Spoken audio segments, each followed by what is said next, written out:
Welcome, everyone, to the Fireside Chat. My name is Caesar Williams. I'm the artistic director of the Fire This Time Festival, and it is my honor to welcome season 13 playwright Fedna Jacquet to the Fireside Chat. Welcome.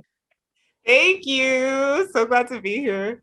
Uh, we at the Fire This Time are just so excited to have you in this season, to have your work here, to highlight you as a writer. I mean, we all at the Fire This Time, we all kind of just, because of Ain't No Mo and Jordan Ooh! Cooper, I love Jordan. season 8 playwright, we all just kind of became enthralled with you and the rest of your castmates and that wonderful, wonderful production.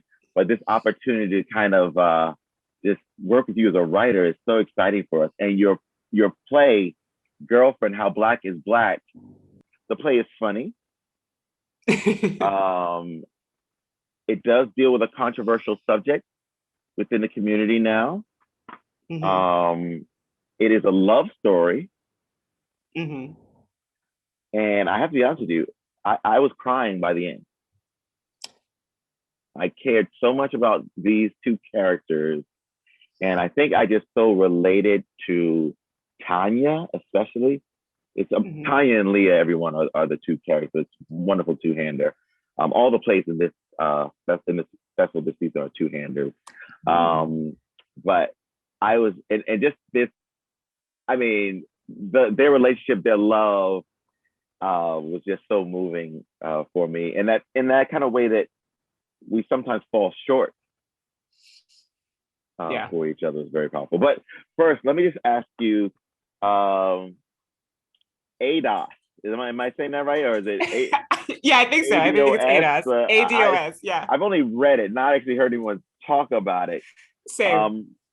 Can you tell us what it is, how you became interested in it, and what made you deal with it in this work? Sure. So actually, ADOS. So it's a group of people, or more like a philosophy, right? Where certain African Americans are tying their heritage back to enslaved Africans brought over to the US specifically. So it's a way of identifying Blackness only through a certain type of lineage, right? Mm-hmm. Which could be cool, because like I think there are so many different ways you can tie down and like go back to your heritage. But when you do more investigation, it's a little sketch. Little suspect. Suspect of like who started it, why they started it, what's going on. I don't want to get into conspiracy theories, but just researching it, I was like, I don't know if this is helpful. The first time I heard about it was when they were trying to get Black people to not vote for Barack Obama by saying that he was not a descendant of enslaved people, and therefore he wouldn't really be the first Black president. And I was like, he looked Black to me. Y'all are treating him like he's Black. Right? Interesting. Yeah, he would have sat on the back of the bus. Like, what? Being Black in America holds so many things, right? Mm-hmm. And I think the number one thing is a privilege and an honor, right? To be Black is like the best thing ever. Would never want to be anything else, right? Like Black Definitely people not. all day, every day, right? Young, gifted, and Black. But also, like anything else, I think there are always different parties, different type of scarcity mentalities that then sometimes makes people want to exclude other people from different characterizations, right? And it gets very tricky when you're someone like me who is Black, considers herself African-American, Black American, and Haitian American, right? Because both of my parents were immigrants. Both of them came over here, and so I do kind of walk a tightrope of identity, right? I like to think that it's all inclusive, right? That I'm this, I'm that, and I'm this, rather than I'm this or that. But other people might not see it that way, and that also is their right? So it's just a juicy topic. I read into it many times. I think when I was in college, I ran this program. It's called Caribbean Heritage Week, and I remember we had a forum just for Black students, right? So it's just like Mm-hmm. Black students at this college, and we were talking about this issue of, like whether Brown University, like where they were taking their Black students from, right?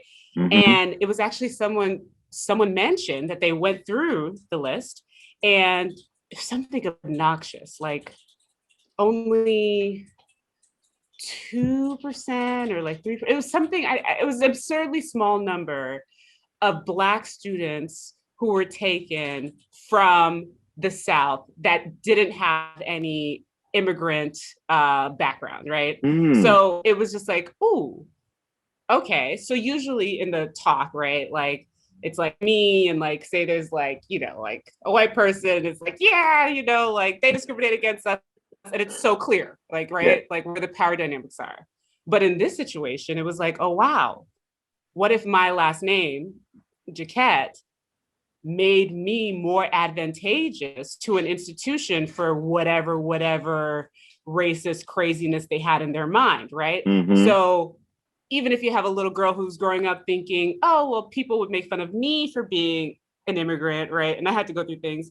I have to also realize that in certain places, I'm in a position of power Yeah. because someone might assume that I am a different way because my parents are immigrants, right? So digesting that and trying to figure out like what that's about, what you can do when you could recognize your privilege and help, Yep. the situation, and when you ignore your privilege and hurt the situation, Yep.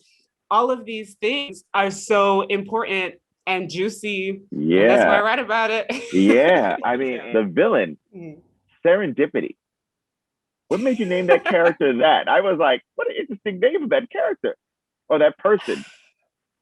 I just love serendipity so much, only because I will say I had such a clear idea of who serendipity was, What she looked like, like how she no acted. shade. I know exactly who she is.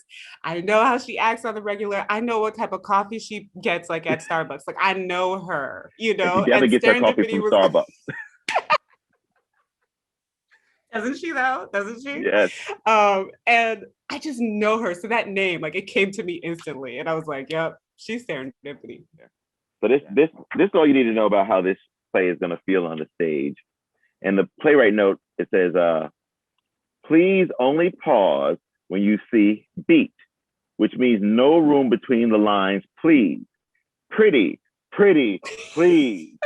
Like this is going to be a ride. Like they are just on.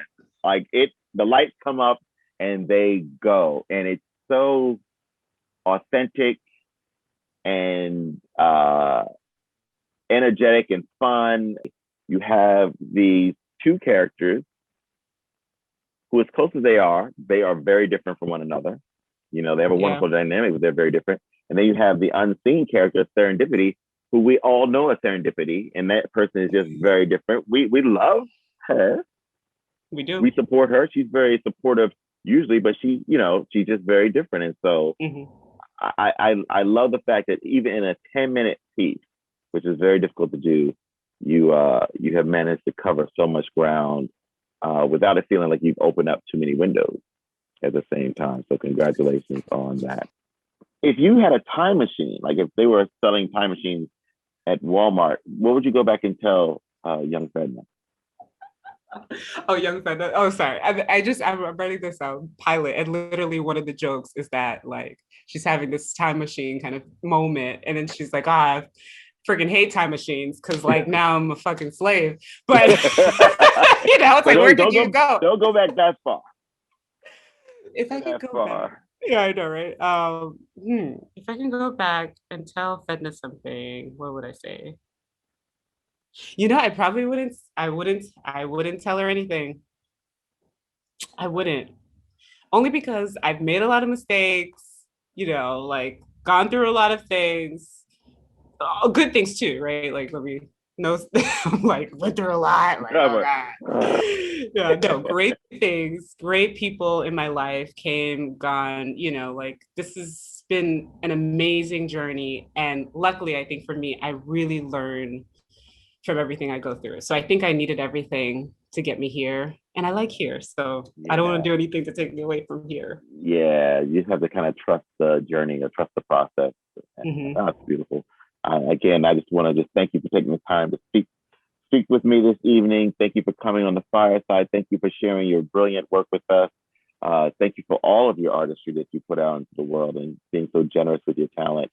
And I just cannot wait to put Girlfriend, How Black is Black on the stage in January in season 13. So thank you so much. Thank you. I appreciate it. This has been an honor. Thank you. All right, everyone. See you next time. Have a good day. Bye-bye.